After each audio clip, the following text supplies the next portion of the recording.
What's happening, fam? L.A.R movement still moving. Book is entitled Lessons from a Non-Custodial Father at Amazon, Kindle, and Create Space.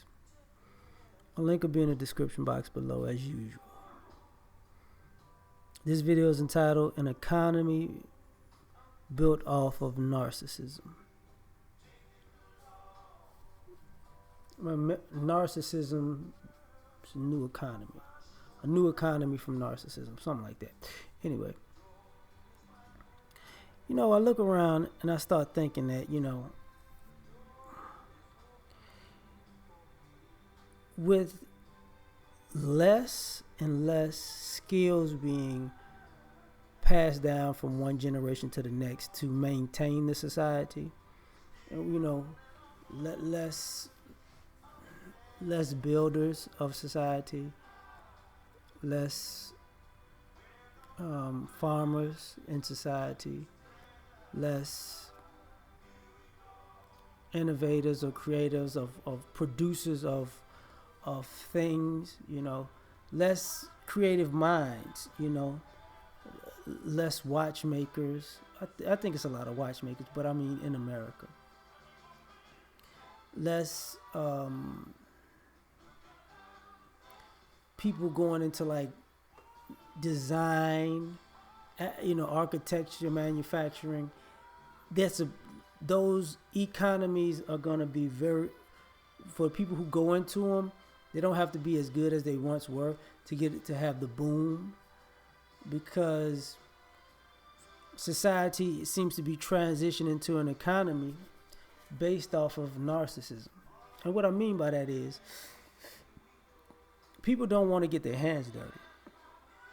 So we got an economy based on catering to people who don't want to get their hands dirty. Think about that. Kids don't even know how to wash. Most kids don't know how to wash dishes by hand.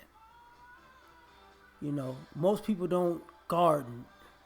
Most people don't know how to garden. Most people don't or grow actual crop or food. Maybe flowers. They know how to plant flowers, but they don't know how to create and maintain a garden. And these things aren't difficult, but people feel like they have too much time or too little time to do the tedious work, right? So it's this constant it's this constant reaching out and searching to find someone who can do for you the things that you chose not to learn how to do for yourself.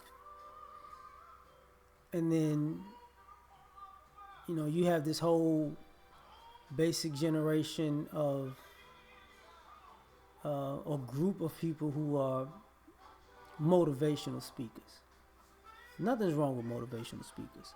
But the fact that this is getting so big is because it's a market for it, because people lack initiative. People lack motivation. People lack ambition and drive. People lack being able to actually get up on their own and create something and actually wake up with a purpose.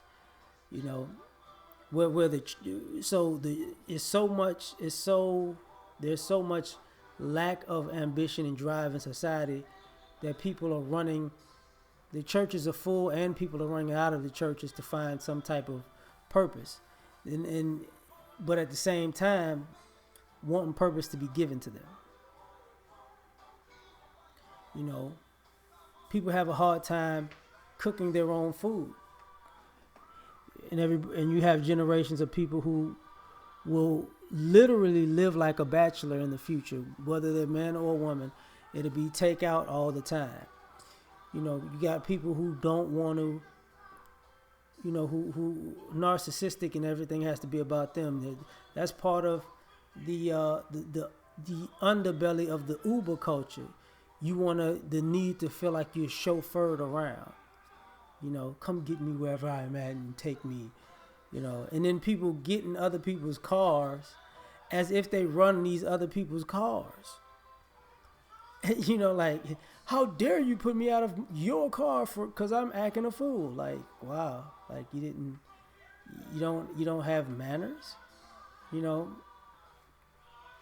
I could see in the future that there'd be a boom in etiquette because you know the people that are going to be the real movers and shakers are going to have very high standards, and people, as you see even online and in social media, people are making a living off of looking like the part. You know, it's one thing to have the skills to pay the bills, but then you need to boost up your image to be more presentable. That's one thing. But now it's like people are going overdrive, boosting up their image, and their image is getting them in the door because people look at narcissism as or vanity as passing the eye test as far as skill. So you got people who look the part but will never be the part because they never learn the skill because they learn to look the part. And there's a whole economy based on this. You know,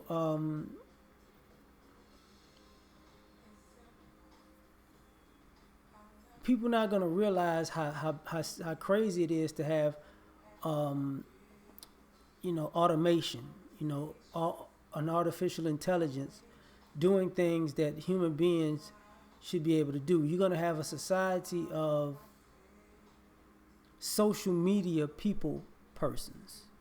And this is why it's an awkward society because the society is getting more and more awkward because who you are on the internet trumps who you are in real life. Like you can literally, you might feel like you get to know me from doing these videos, just using myself as an example, but I'm not that easy to get to know. I'm a loner for one. My friends and family, I'm a clown. I joke a lot. I can be very serious though, but I'm playful. I'm a hater. Like if you got a favorite team, I automatically hate your team just to mess with you. Just like that. Even if they're my team too, I don't like that you like them. But in public, I'm personable. Like we can, it's all good. Everybody's cool. But you see people, and I know people who will get online and they'll be one way, and when you talk to them, they're not that person. They tell you, man, this social media stuff fake, man. That's just who I am to get these followers and get this attention, get these likes, get these views, get these clicks, whatever it is, right?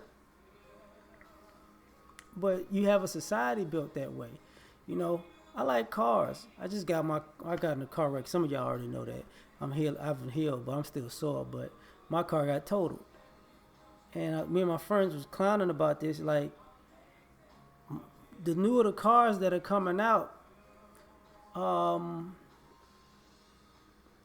the shell is good, the interior is good, but the engine is shit.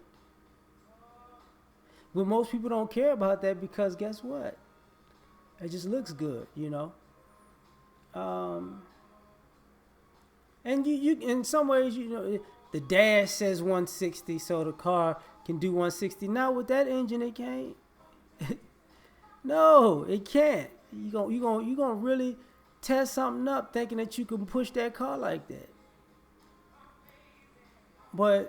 And that's the problem with society. As long as the veneer, as long as the outside looks right, everybody's gonna shell out for it. Like, the same way men look at women and say she's beautiful, so like beauty and character and integrity are the same thing. It's not. I'm shelling out because she look good, and women are shelling out because guys look good, but there's nothing beneath the surface. But this is the way, but we are creating an economy based off of this. So I, the wealth gap, in my opinion, is gonna just explode farther and farther because, take a person who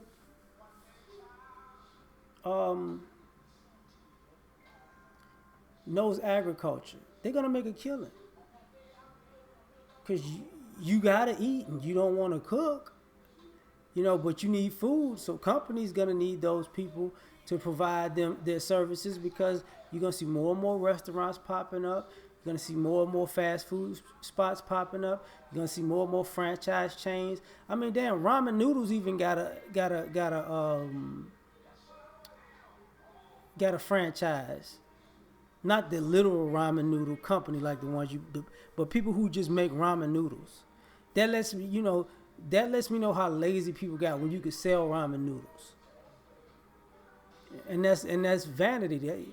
People have this, and social media does this to people where they give people grandiose ideals about themselves that they're too good. Everybody's a celebrity. Everybody's a star.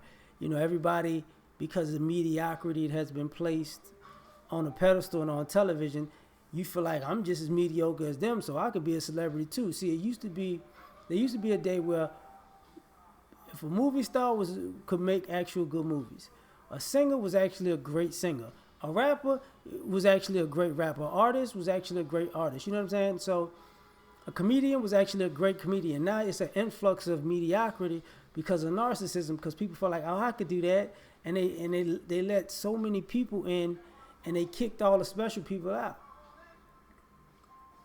So now, you see people trying to outshine the real light, and that's crazy to me.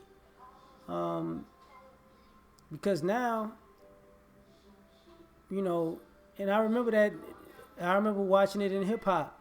People didn't want it. People would tell you, oh, this guy's nice. Why? Oh, man, look, because he got a couple of cars. He got Rolexes. He got money. That doesn't mean he can rap, though. But people, oh, you just hating. But now people say, man, that music is trash. That's what happens. You made the economy based off of narcissism. He had a Benz, so he was better than the guy who had a Chevy. No, the guy with the Chevy could actually rap, but you didn't listen to him because he didn't have a Benz. And now you listen to this trash-ass music and you wonder where the substance is gone. Because he sold you a lifestyle, you bought into the lifestyle, but the deep thought and substance that came from the other guy, you didn't really buy into, but you need that in your life. But the problem with that is now, some people feel like they're too old to revisit substance because they haven't taken care of themselves well, or they're so busy being narcissistic, they feel like they're on so much of a high level in their mind that they're above starting from scratch or changing their own image or doing something new or picking up a new skill because it's beneath them because they're too good. And sometimes that's the problem with everybody has this early bloomer mentality and nobody wants to be a late bloomer. And saying that, I'm gonna make a video about that maybe tomorrow. Early bloomers versus late bloomers. So I'm gonna stop here because I still ain't feeling too good. I'm going to bed. We out.